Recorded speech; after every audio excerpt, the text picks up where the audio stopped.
Umani ng katakot-takot na batikos mula sa netizens ang naging takbo ng usapan sa Senate Committee on Public Information and Mass Media hearing nitong nakaraang August 15, 2024.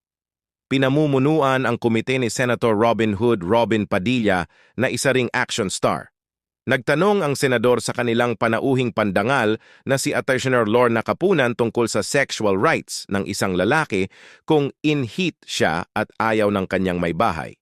Ano raw ang kanyang magiging pananggalang sakaling ayaw ni Mrs.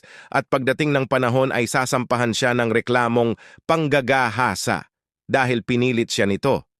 Sabi niya kay Ate Capunan, "Halimbawa po, Ateres, syempre, hindi mo maiaalis sa mag-asawa na ang paniwala.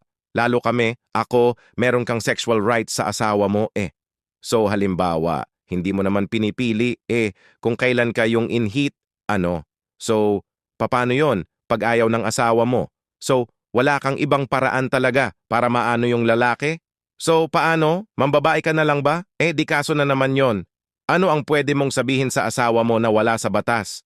Paano naman ako? Wala ka sa mood? Paano ako nasa mood? Paano ako na pwede niyang gawin na nasa batas na wala naman siyang, wala kaming choice bigla, ganun na lang, matulog ka na lang? Ganon? Malumanay na paliwanag ng abogado.